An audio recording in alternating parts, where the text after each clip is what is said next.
হয়ে পড়তেছে। সেই মেধাগুলি কোথায় আসতেছে? আমেরিকা আসতেছে H1B মাধ্যমে।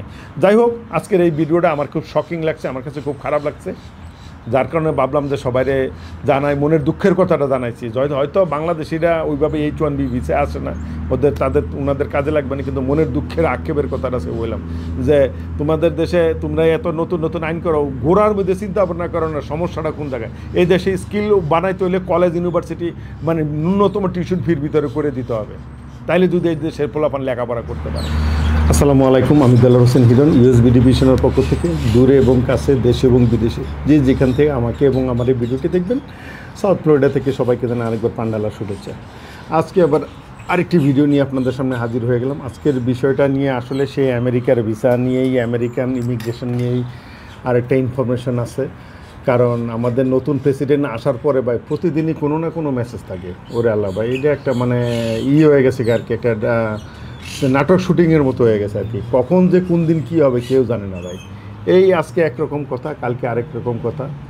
আজকে এই বিল সই হয়, কালকেও আরেক বিল সই করে দেয়। মোট কথা মানে কোনো চিন্তা ভাবনা না করে, মানে এর পিছনে সামনে পিছনের চিন্তা ভাবনা না করে মোট কথা ও সই করলেই বিল হয়ে যায়। মানে এখন বুঝলাম না ভাই কী করুন ভাই। আর এত বড় সর্বোচ্চ পদে প্রতিষ্ঠিত লোক, তার সম্বন্ধে কিছু বলাও ঠিক না, কারণ সে অবশ্যই অনেক জ্ঞানী আমাদের সে, তার জন্য হয়তো এইসব কিছু করে। কিন্তু ইমিগ্রেশন নিয়ে যেসব আইন কানুন সে প্রতিনিয়ত করতেছে, আসলে এগুলো ঠিক না। এক এক দিন একভাবে করতেছে। গতকালকে একটা নিউজ আসলো, পত্রিকায় আসলো, সব টিভি ম্যাগাজিনে আসলো যে দক্ষ কর্মী ভিসায় যুক্তরাষ্ট্রে গেলে বছরে $1,00,000 ফি দিতে হবে। এটা হলো H1B ভিসা।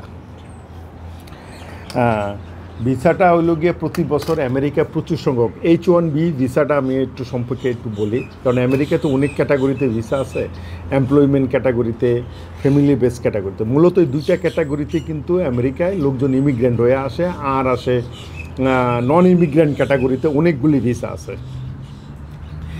এল visa, J visa, B1, B2, মানে সো মেনি, মানে এত কিছু ভাই ভিডিওর মাধ্যমে এতগুলি বলাও সম্ভব না। যাই হোক, সেই ভিসার ভিতরে একটা ভিসা আছে যে বিদেশ থেকে H1B ভিসায় আমেরিকা প্রতি বছর মানে ইজ লাইক এ লটারির মতো আর কি হয়। সবাই অ্যাপ্লাই করার পরে যোগ্যতা সম্পন্ন লোক, এই জায়গায় সবাই যে কোনো কেউ অ্যাপ্লাই করতে পারবে না, তার জন্য যোগ্যতা থাকতে হবে। যেমন কোনো ডাক্তার, ইঞ্জিনিয়ার কিংবা গবেষক কিংবা কোনো সায়েন্টিস্ট, এই ধরনের বড় বড় পর্যায়ের লোকজন, স্কিল লোক। এখন এই ভিসাটা দিয়ে প্রতি বছর আমেরিকা থেকে প্রচুর লোকজন আনে বিভিন্ন কোম্পানি। আমেরিকায় যারা বড় বড় রিসার্চ কোম্পানি আছে, বড় বড় টেকনোলজি যেসব কোম্পানিগুলি আছে, তারা দেশের বাইরে থেকে বিভিন্নভাবে আনে। আসলে আমি শুধু এইটুকু বললাম, আসলে এই জিনিসটা করায় কিন্তু ওভারঅল কিন্তু আমেরিকারই লস হয়েছে। অনেক সময় টাকাটা বড় কথা না, মুখ্যম কথা না। H1B ভিসাটারে ওরা স্টপ করতেছে। ওরা বলতেছে যে $1,00,000 দিয়ে আনতে হবে। এখন এটা কিন্তু ক্লিয়ার হয় নাই যে সাধারণত কয়েক হাজার ডলার থাকে, সেই টাকাটা কিন্তু এমপ্লয়ার পে করে। যেই কোম্পানি আমেরিকা থেকে স্পন্সর করছে ঠিক সেই কিন্তু এই খরচটা বহন করে। এখন গত পরশু দিনে আমাদের প্রেসিডেন্ট সাহেব যেই বিলটা সই করছে, তাই বলছে যে কোম্পানির $1,00,000 দিতে হবে। এখন কি জনপ্রতি, না একটা কোম্পানি 50 জন অ্যাপ্লাই করলে 50 জনের এগেনস্টে $1,00,000 দিতে হবে, এটা কিন্তু এখনও পরিষ্কার হয় নাই। যাই হোক, এই জিনিসটা হওয়ায় কিন্তু বিশ্বের দুইটা দেশ সবচেয়ে বেশি এই H1B ভিসায় লোক আসে। তার মধ্যে 70 থেকে 71% আসে, মোর দেন 70% আসে ইন্ডিয়া থেকে।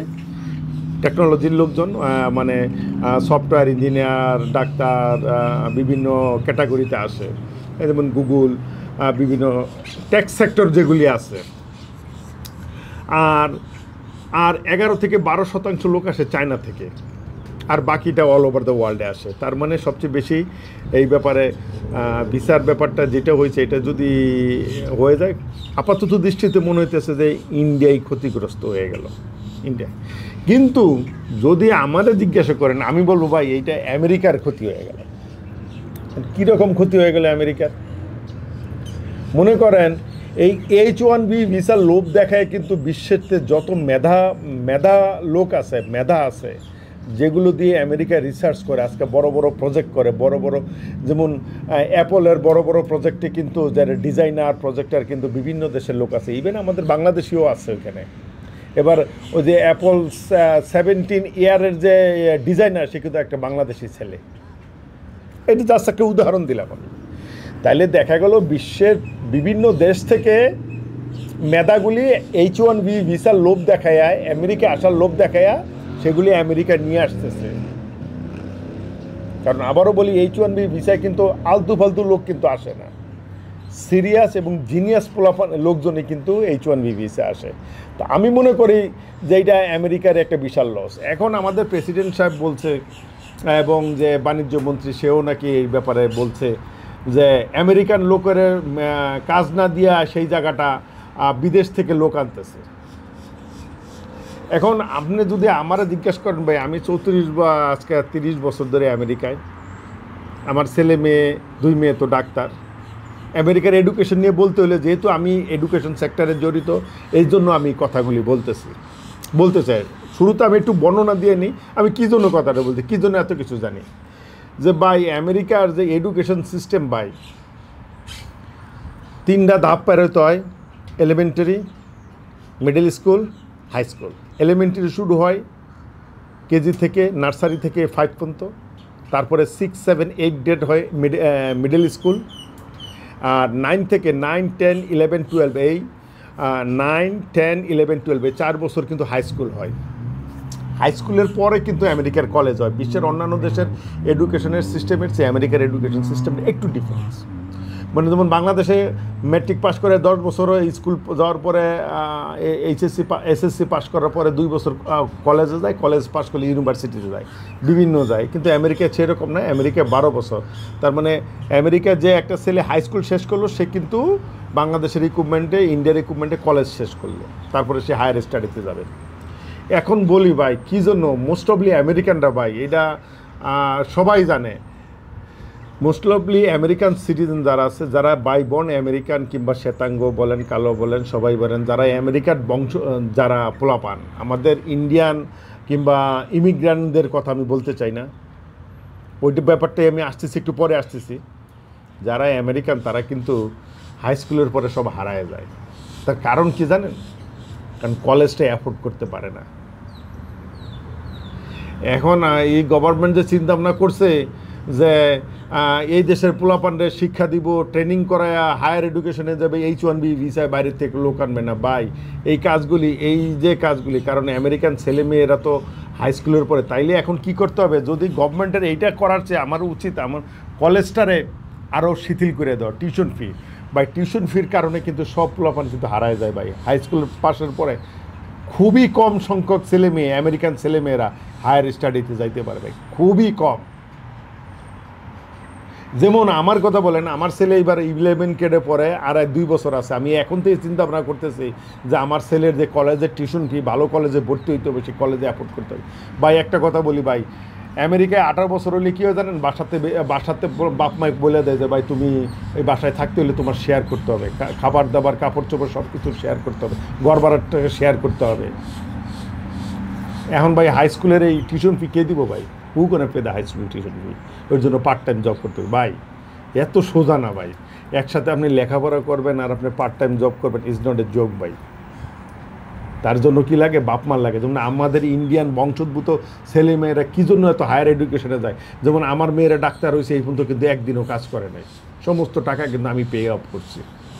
আমার ছেলে কলেজে যাবে, এখনও যায় নাই, এখন তো আমার মাথার ভিতরে চিন্তা কীভাবে টাকা সেভ করতে হবে এবং আমার ছেলের কলেজের টিউশন ফির টাকা জোগাড় করতে হবে, কারণ সে কাজ করবে, এটা আমি চাই না। কারণ কাজের সাথে ভাই একসাথে দুইটা হয় না, যেটা আমেরিকান গভর্নমেন্ট যে এই যে H1B ভিসাটা বন্ধ করে দিল, আমি বন্ধ করে নাই, $1,00,000 দিতে হবে ভাই। $1,00,000 দিয়ে তো কেউ আনবো না ভাই।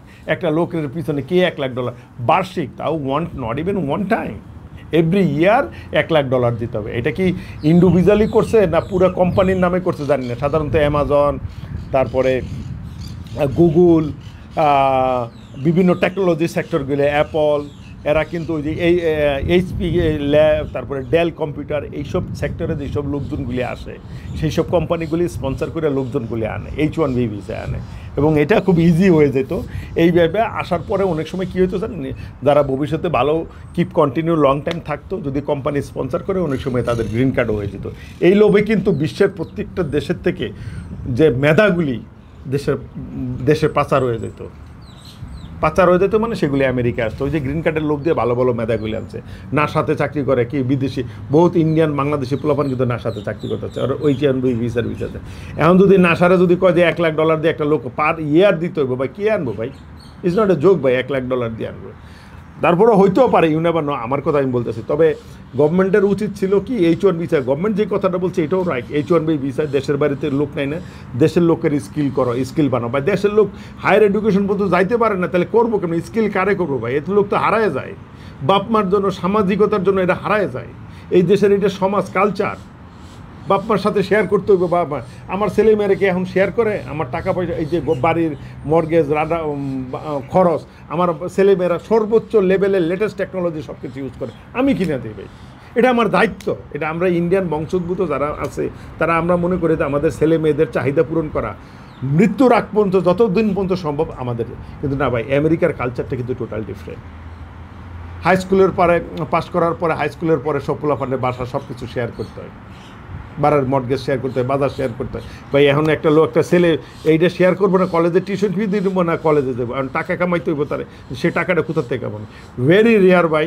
এই জিনিসটা হয়তো টিকবে না, আমার মনে হয় না যে আইনটা করছে এটা রিড করলে কি অন্য কিছু করলে এটা টিকবে না। কিন্তু গভর্নমেন্টের তো বোঝা উচিত যে আমি কলেজ, ইউনিভার্সিটি এত এক্সপেন্স, আচ্ছা ঠিক আছে কলেজ এক্সপেন্সিভ, বিদেশিদের জন্য না এক্সপেন্সিভ, তা দেশিকের জন্য যে তুমি টিউশন ফি একদম চিপ করে দেবে, তাও না ভাই, অ্যাফোর্ড করতে পারে না ভাই।